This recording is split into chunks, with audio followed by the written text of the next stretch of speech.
Assalamualaikum warahmatullahi wabarakatuh. Selamat datang kembali di channel saya.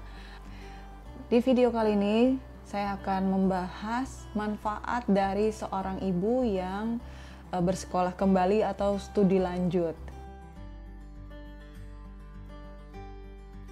Saya banyak mendengar beberapa cerita bahwa ada semacam dilema antara menikah dulu ataukah kuliah dulu, lulus kuliah dulu atau menikah dulu. Itu menjadi satu perdebatan yang sampai sekarang masih lumayan diperbincangkan antara menikah dengan lulus kuliah.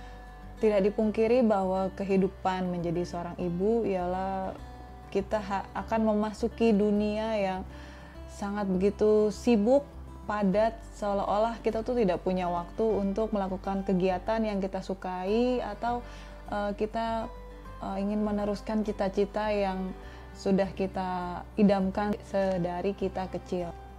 Banyak juga kasus yang dimana seorang wanita memutuskan untuk menikah, kemudian masuk ke dunia rumah tangga sehingga perkuliahannya menjadi amburadul. Yang terjadi adalah putus di tengah jalan dan tidak lulus.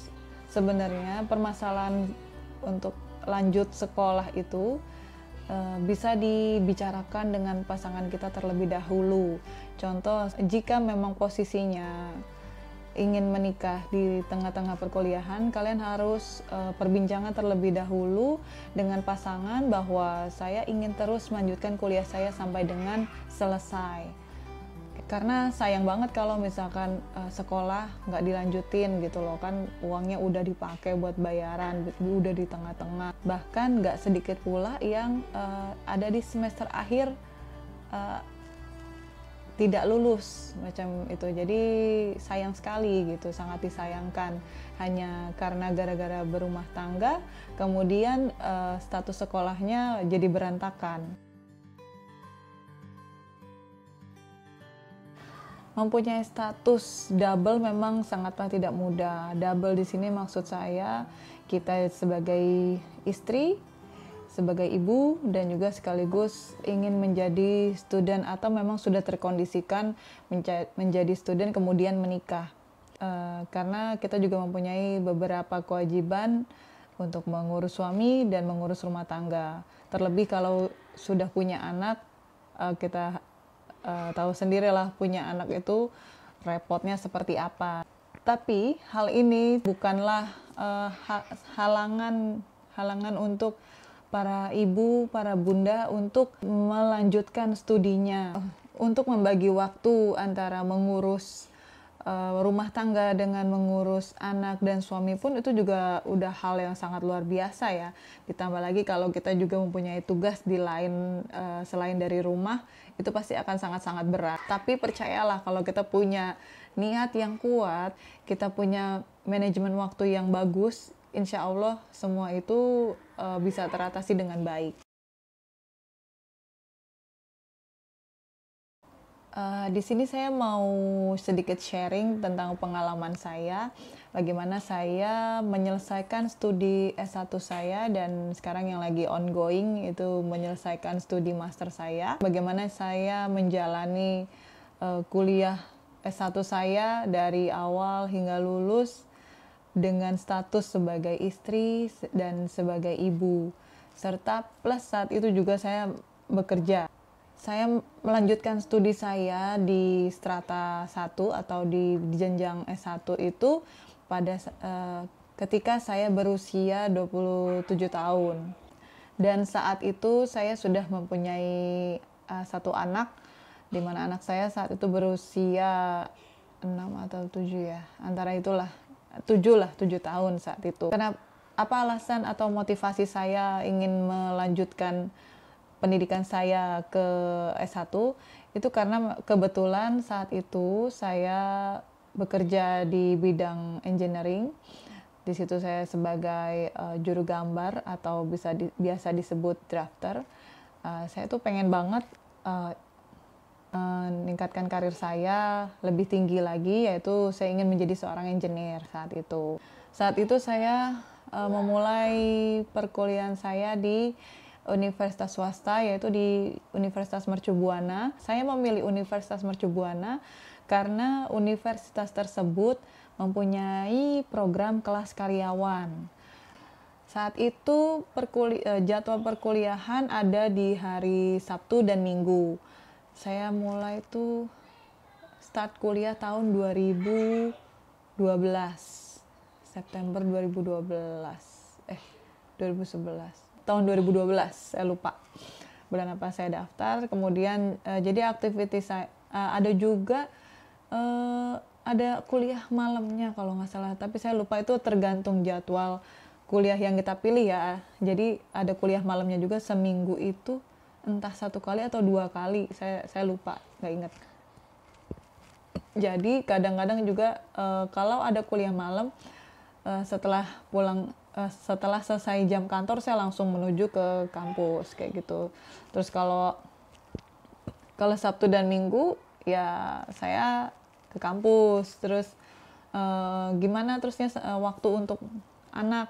Ya untuk anak ya tentunya setelah selesai jam kuliah ya saya usahakan main sama anak, atau sempat-sempatkan hangout dengan anak seperti itu. Jadi harus pandai-pandai mengatur waktu. Terus kemudian bagaimana cara membagi waktu antara urusan pekerjaan dengan tugas kuliah. Yang namanya pekerjaan itu kan tidak selalu sibuk-sibuk terus. Jadi itu kan ada ada ketika sedang banyak kerjaan, ada kadang kita kerjaannya sedang sedikit. Jam istirahat siang itu saya manfaatkan untuk menyelesaikan tugas kuliah kadang-kadang.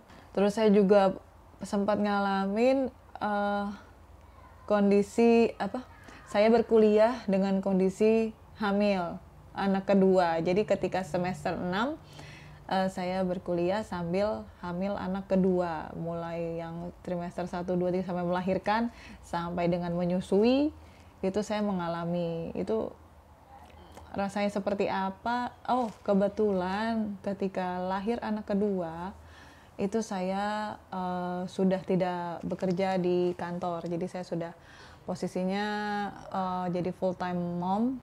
Ketika saya kuliah di hari Sabtu dan Minggu, si kecil atau si baby ini saya titipkan ke orang tua saya atau ke adik-adik saya. Biasanya mereka pada datang ke rumah, dan kebetulan rumah saya juga dengan orang tua masih satu komplek ya, jadi mereka datang ke rumah saya terus dengan sukarela mau jagain anak saya gitu.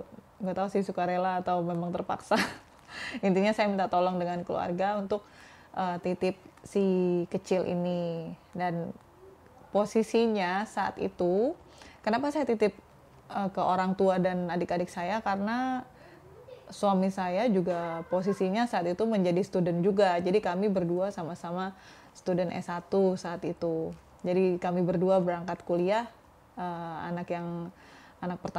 Anak-anak kami tinggal di rumah dengan neneknya dan tante-tantenya. Yang saya share ini ya hanya garis besarnya aja sih sebenarnya. Kalau mau detailnya ya tentunya ada pahitnya, ada pedihnya, ada happy-nya, semua jadi satu gitu kan. Ada hektiknya, semua pahit manis, asam asin semua ada di sana gitu kan.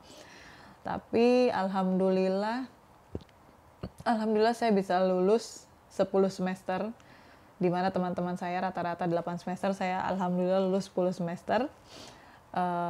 Lulus dari Universitas Mercu Buana jurusan Teknik Mesin.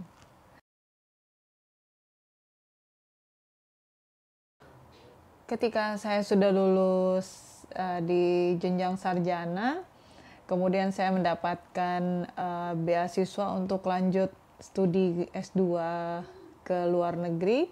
Ada banyak kekhawatiran dari pihak orang tua, terutama sih dari mama saya.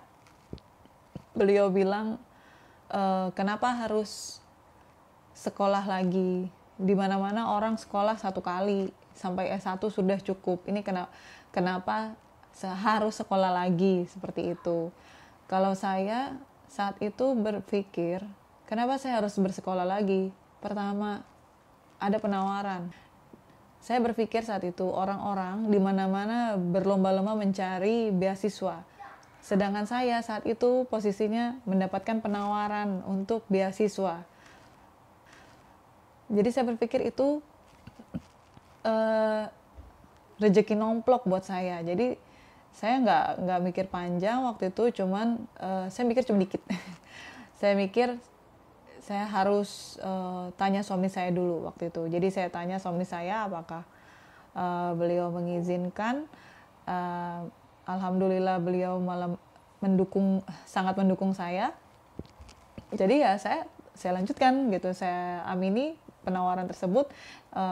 Sebenarnya nggak langsung ditawarin dan langsung didaftarkan sekolah gitu aja ya. Ada beberapa tes yang harus saya jalani.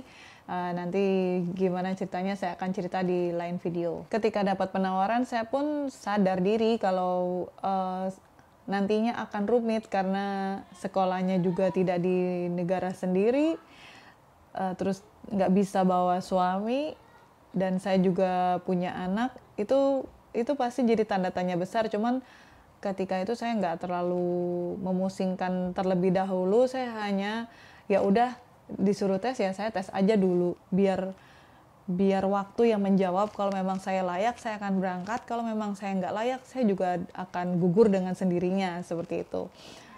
Jadi intinya rezeki tidak kemana. Di video sebelumnya saya juga udah cerita banyak gimana pengalaman saya kuliah membawa si kecil. Jadi bagi yang belum nonton bisa nonton, linknya ada di video ini. Jadi silakan menonton gimana pengalaman saya kuliah membawa si kecil ke dalam kelas. Gimana dramanya dengan visa, gimana dramanya dengan kehidupan sehari-hari, itu memang saya alami cukup berat, tapi saya bersyukur diberikan kesempatan untuk merasakan pengalaman yang sangat luar biasa seperti ini. Yang bagi saya belum tentu semua orang bisa mendapatkan kesempatan seperti saya. Jadi inti dari video ini manfaat bagi seorang ibu yang bersekolah. Ini bagi saya ya. Bagi saya yang saya rasakan manfaatnya, kita jadi lumayan pandai untuk memanage waktu, karena ya itu tadi kita punya banyak kesibukan. Seorang ibu tanpa bersekolah aja udah sibuk dengan urusan rumah tangga, urusan anak dan urusan suami. Dan kemudian kita nambah lagi istilahnya mencari gara-gara dengan menambah activity kita sekolah lagi. Kita banyak sekali mendapatkan hal-hal positif, yaitu seperti time management, terus problem solving, organizational skill, terus kemudian writing skill, terus mempunyai presentation skill, terus kita juga bisa menjadi berpikir lebih kreatif kayak gitu. Itu hal yang saya rasakan ya selama saya menempuh pendidikan yang lebih tinggi.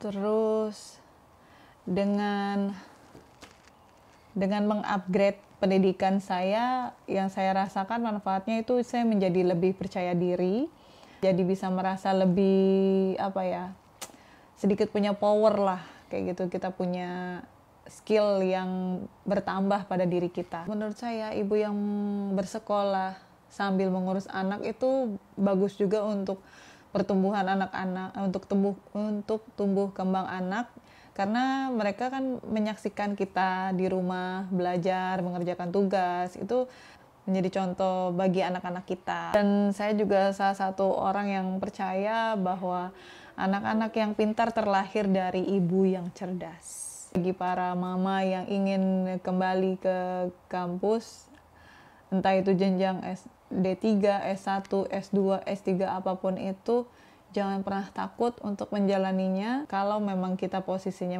masih mempunyai pasangan, diskusikan dahulu terhadap pasangan, dan jangan lupa juga libatkan anak-anak. Tanya pendapat mereka, bagaimana kalau ibunya kembali ke kampus. Kemudian yakinlah pada diri kita sendiri bahwa kita mampu melewati ini semua. Jadi jangan pernah bilang bahwa punya keluarga, punya anak, punya suami itu bisa menghalangi cita-cita para mama untuk lanjut ke jenjang yang diinginkan. Selama ada kemauan, di situ pasti ada jalan. Jadi semangat terus ya Mama, selamat berjuang, selamat belajar kembali. Karena anak-anak akan bangga kalau mempunyai ibu, mama, bunda yang cerdas. Oke, sekian dulu video saya kali ini. Semoga sharing saya kali ini bermanfaat. Wassalamualaikum warahmatullahi wabarakatuh. Terima kasih sudah menonton.